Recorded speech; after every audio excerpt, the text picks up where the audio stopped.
Vrede vir julle van God, ons Vader, die Skepper, en Jesus Christus, ons Here, ons Herskepper, en van die Heilige Gees, ons lewendmaker.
Kan dit wees dat gelowiges nog steeds leef asof hulle Jesus nie ken nie? Asof ons nie uit die diepste duisternis, ons diepste nood van sonde gered is nie? Wel, Paulus is besig om aan die gemeente in Efese te skryf en dan moet hy hulle eintlik van vooraf aanmoedig om nie soos die heidene te leef nie. Klaarblyklik is dit moontlik dat ons harte, gedagtes en dade nog steeds leef asof die Here Jesus nie vir ons gesterf het nie. En asof ons nog steeds uitgelewer is aan die sonde. So klink dit in Efesiërs hoofstuk 4 van vers 17 tot 20. Julle moenie meer soos heidene met hulle niks beduidende gedagtes leef nie. Hulle denke is verduister. Hulle is vervreem van die lewe met God, omdat hulle onkundig is deur die hardheid van hulle harte. Omdat hulle gevoelloos geword het, het hulle self oorgegee aan losbandigheid om onversadigbaar allerhande onrein dade te pleeg. Maar julle het Christus nie so leer ken nie. Is dit dan weer nodig dat ek en jy moet hoor dat ons moet ophou leef asof ons Jesus nie ken nie? Ek dink dit bly seker maar 'n daaglikse proses, 'n proses van inkeer, 'n proses van bekeer, sodat die duisternis al minder 'n impak op ons harte en ons lewens het. Wanneer jy Jesus leer ken en hy jou verlosser word, dan kom die lig in jou lewe in. En die duisternis kan daardie lig nooit uitdoof nie. Ja, ons was vroeër ook uitgelewer aan die sonde, maar nie meer nie. God woon in jou deur sy Heilige Gees en daarom kan jy die duisternis oorwin. Miskien is dit nodig om jou net weer by geleentheid aan hierdie woorde van Efesiërs 5 vers 8 te herinner. Want vroeër was julle wel duisternis, maar nou in die Here is julle lig. Leef as kinders van die lig. Here, laat u woord wees vandag en elke dag in ons lewens soos 'n lig op ons pad en soos 'n lamp vir ons voet. Here, verdryf die donker in ons met die krag van die lamp en skyn deur ons, Here, dat ons 'n lig kan wees vir die nasies. Amen. Ons lees saam uit Markus hoofstuk 1 vanaf vers 14 tot 15 en ook Markus hoofstuk 2 vanaf vers 13 tot 17. Nadat Johannes gevange geneem is, het Jesus na Galilea gegaan, waar hy die evangelie van God verkondig het. Hy het gesê, die bestemde tyd is vervul en die koninkryk van God is op hande. Bekeer julle en glo die evangelie.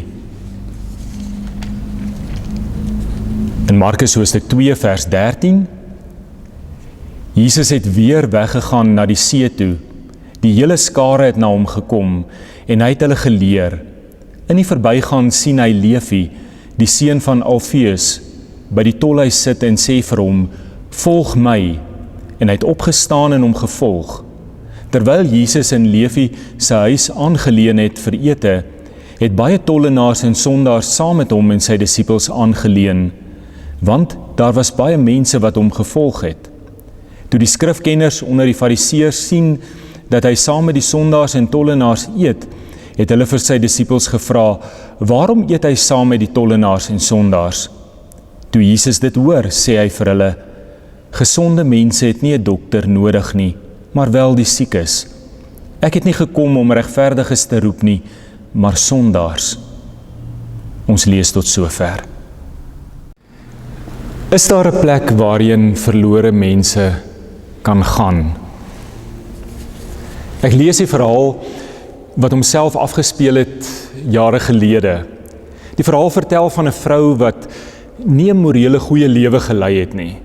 Sy het op daardie stadium saam met 'n man gebly met wie sy nie getroud was nie, en in die samelewing van destyds was haar leefstyl op soveel maniere en soveel terreine eenvoudig onaanvaarbaar.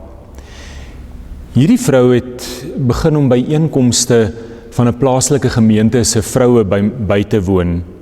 En sy het daarvan gehou, en omdat sy daarvan gehou het, het sy weer en weer teruggekom. Op 'n dag het die dominee van die gemeente met haar gaan praat en vir haar gaan vra om asseblief tog nie weer te kom nie, want sien, die ander vroue het gesê dat hulle gaan wegbly as sy aanhou kom. Sy het na hom gekyk en vir hom gevra, dominee, ek weet ek is 'n sondaar, maar is daar dan geen plek vir sondaar mense waar hulle kan heen gaan nie? Liewe kinders van die Here Jesus Christus, hierdie is ongelukkig nie net 'n verhaal wat beperk is tot die gemeente waar dit gebeur het 50, 60, 70 jaar gelede nie. Soortgelyke verhale sal jy by elke dominee vind wat iewers in 'n gemeente dien.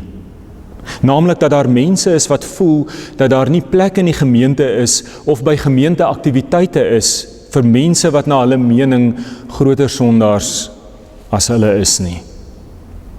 Ons mag die goeie nuus na mense toe vat, solank ons net nie met hulle geassosieer hoef te word nie.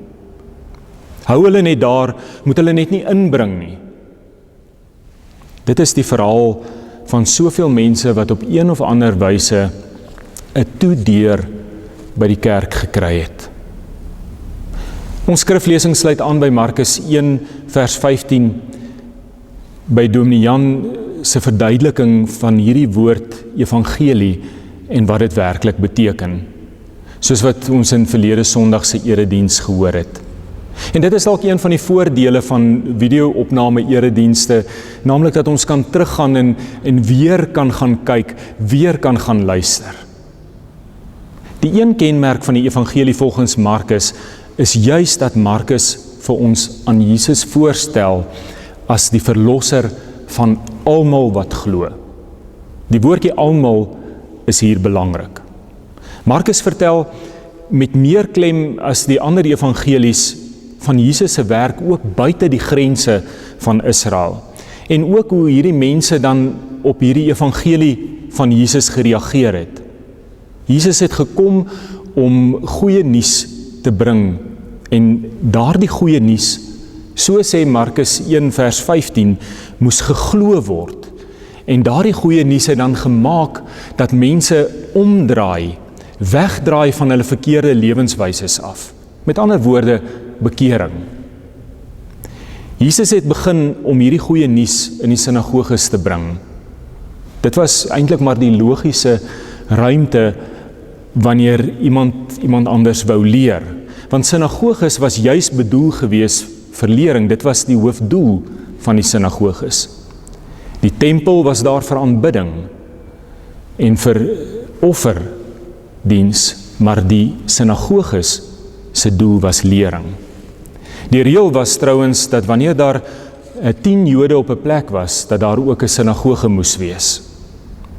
Maar die deure van die sinagoges was vinnig besig om toe te gaan vir Jesus, soos wat die teenstand teen die Here Jesus se lering en sy prediking meer vel geword het by die dag. Al meer het Jesus begin preek in die veld of langs die meer, dikwels was sy preekstoele visserskuit. Die hartseer ironie, wanneer die Seun van God nie meer welkom is in die ruimtes wat as die huis van die Here beskou sou word nie.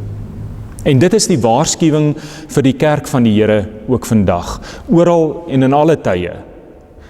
En ons moet vir onsself dikwels afvra of Jesus ook hier in ons midde welkom sou wees. Die gevaar is dat die kerk so reg kan wees in ons godsdiens, en dan bedoel ek reg in aanhalingstekens, dat ons die hart van ons geloof langs die pad verloor. Dat dit gaan om goed genoeg gelowiges te wees, eerder as om mense te wees wat aan die voete van die Seun van God kom sit om te leer, om goeie nuus te kry en om tot inkeer te kom, om ons te bekeer. Nou Kapernaum, waar Jesus hom gaan vestig het, was 'n belangrike roete in die destydse Romeinse ryk. Hier het Herodes Antipas regeer, wat dan die seun was van Herodes die Grote. Hy het oor 1/4 van die destydse ryk regeer. En Kapernaum was die hoofhandelsroete tussen Rome aan die een kant en dan Egipte aan die ander kant, maar ook tussen Rome en die ooste van die ryk. Ons kan dus sê dat die paaie hier in Kapernaum gekruis het. En dit is dan ook hier waar Jesus se pad kruis met die van Levi Matteus. Levi was 'n Jood van afkoms gewees. En uiteindelik het hy homself met die keuses wat hy gemaak het en waarby ons nog sal uitkom, het hy homself buite die kring van sy eie volk geplaas. Hy was nie toevallig hier in Kapernaum nie. Dit was hier op hierdie hoofroete waar hy tolgeld vir Rome moes hef. Daar was allerlei belastings in die Romeinse ryk. Dit was onder andere die rede waarom Josef en Maria na Bethlehem toe moes gaan om te gaan registreer, onder andere vir persoonlike belasting. Sodat Rome hierdie paaie wat hulle gebou het en hierdie ontwikkeling kon betaal. Herodes en Rome het plaaslike mense dan aangestel om hulle belastings in te samel. Want hulle het die plaaslike mense die kultuur en die beweging van die mense geken. Hierdie taak het jou uit die aard van die saak bitter ongewild gemaak by jou eie mense. Trouwens, in die Joodse gemeenskap het hulle gou die mees gehate mense in die volk geword. Hulle is gereken saam met sondaars wat eintlik maar deur die volk uitgestoot is.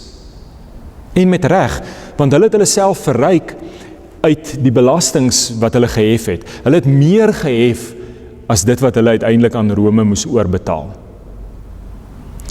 Die verslag wat Markus dus lewer oor dit wat hier gebeur in vers 13 en 14 in hoofstuk 2, is onverdinde, suiwer evangelie.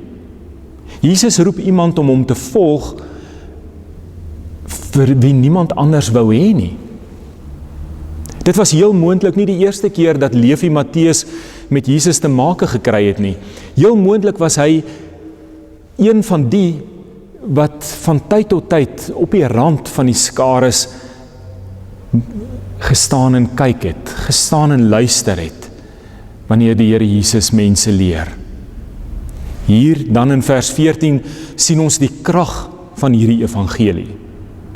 Jesus is besig om te loop terwyl hy die skare leer, en dan in hierdie beweging, amper asof in die oomblik daarvan, roep Jesus hierdie sondaar waarvoor die kerk en waarvoor sy eie volk lankal nie meer kans gesien het nie, om hom te volg.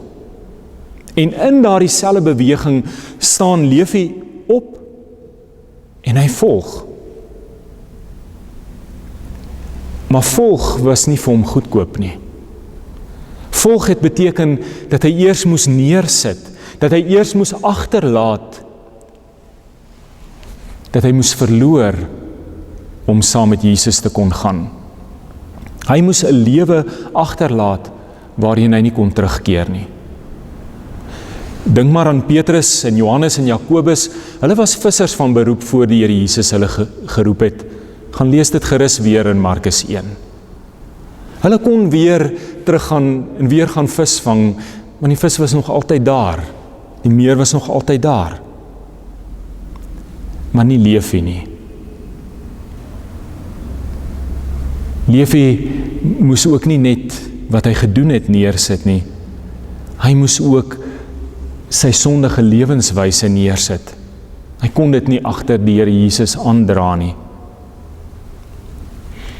Toe Levi hierdie roering van die evangelie in sy lewe gevoel het, kon hy nie na die kerk van destyds gaan nie. Want die kerk was nie vir sondaars nie. Hy kon nie na die kerk toe gaan nie, want die kerk was in elk geval nie vir sondaars soos hy nie. Die kerk wou hom nie gehaat het nie. Daar was nie 'n plek waar verlore mense kon heen gaan nie. Dat dit werklik so was, lees ons in vers 15 tot 17, wanneer Jesus by Levi se huis gaan eet. Hy nooi sy vriende ook, want almal moet kom hoor wat hy gehoor het. Almal moet hierdie evangelie hoor wat binne in hom geroer het. Maar sy vriende is ook almal wat nie welkom is by die kerk nie. Sy vriende is tollenaars. Sy vriende is almal vir wie die res van die volk, die godsdienstiges, nie kans gesien het nie. Maar die evangelie, die goeie nuus, is selfs vir mense soos hulle, of moet ons eerder sê, juis vir mense soos hulle. Jesus wag nie dat hulle eers kerk toe kom nie, hy gaan haal hulle daar waar hulle is, in die tolhuis, in Levi se huis, om die tafel, en godsdienst kan dit nie verstaan nie.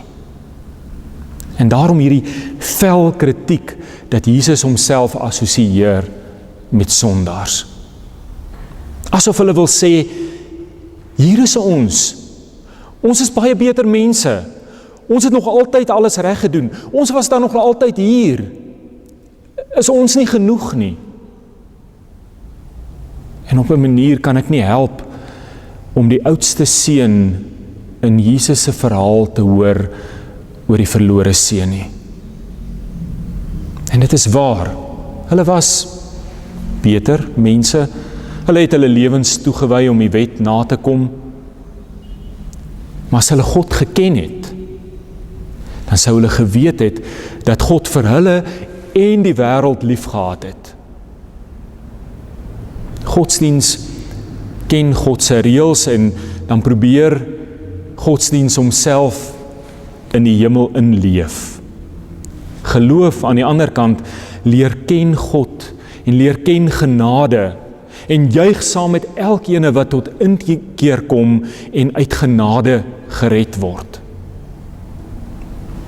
Jesus se antwoord in Markus hoofstuk 2 vers 17 is eintlik vir ons baie belangrik om mooi te oordink, veral vir die kerk, vir hierdie gemeente vir wie ons so lief geword het. Jesus se woorde het gevolge vir elkeen wat hom wil navolg. Jesus het gekom juis vir hulle wat hom nodig het. Jesus gebruik die voorbeeld van 'n dokter wat uitkom by hulle wat hom nodig het. Hulle wat siek is, hulle wat weet dat hulle iemand nodig het om hulle gesond te maak. Hulle kan dit nie uit hulle eie doen nie. Wat sou gebeur as 'n dokter sou sê, net nou word ek ook siek, dis bly ek liewer tussen die gesondes? Wat sou in hierdie tyd waarin ons leef, hierdie tyd van COVID gebeur het, as ons mediese personeel geweier het om mense te help wat met die virus geïnfekteer is? Hoeveel mense sou gesterf het, omdat daar nie 'n plek sou wees waarheen siek mense kon gaan nie. Soms kry ons die idee dat die kerk van die Here Jesus bang is dat die wêreld ons gaan besmet. Bang is om met die wêreld in kontak te kom, want net nou steek ons aan by die sonde van die wêreld. En ongelukkig is dit nog steeds waar, dat daar baie mense in hierdie wêreld geestelik verlore gaan, omdat die kerk nie 'n plek is, waarheen hulle kan gaan om gesond te word nie.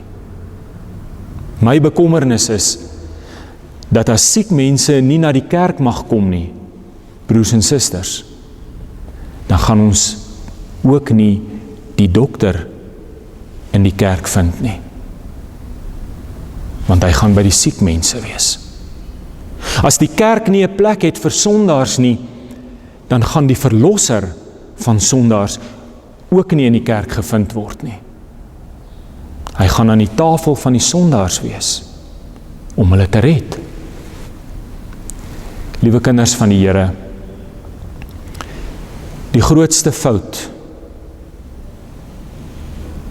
wat godsdiens van Jesus se tyd op aarde kon doen, die grootste fout van die kerk, was juis dat hulle gedink het, dat hulle te gesond, te goed, te reg was om gedokter te word.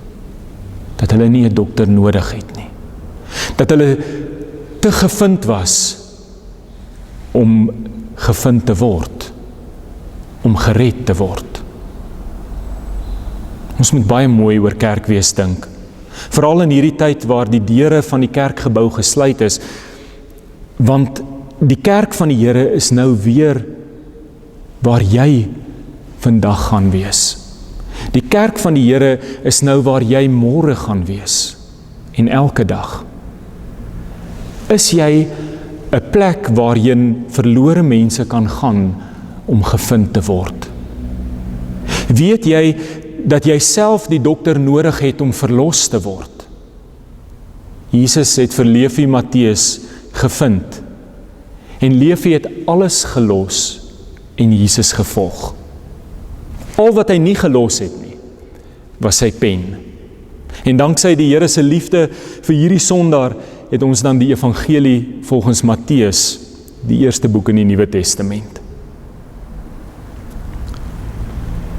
Is Bergendal, is jy, liewe kind van die Here, 'n plek waarheen verlore mense kan gaan, om die dokter te ontmoet, om gesond te kan word, gered te kan word. Amen. Here, ek vergeet so gou, dat as dit nie was dat U by my tafel kom sit het nie, ek steeds verlore en vasgevang in my sonde sou wees. Here, vergewe my dat ek so dikwels by mense soos ek verbyloop, asof U evangelie hulle nie kan red nie, nie kan gesond maak soos U my gesond gemaak het nie. Here, maak U kinders, U gemeente ook 'n plek waarheen verlore mense kan kom en die heerlike krag van die evangelie kan leer ken. Here, leer ons om soos U na mense te kyk, om na mense te kyk soos U na ons gekyk het, in liefde en in genade. Bevry U kerk van 'n tipe godsdienstigheid waar ons kan dink dat ons nie 'n dokter nodig het nie, en leer ons om die wêreld lief te hê soos U die wêreld lief het, toe U aan die kruis gelei het ter wille van ons. Amen.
genade van ons Here Jesus Christus, die liefde van God ons Vader en die gemeenskap met die Heilige Gees sal met jou wees en bly.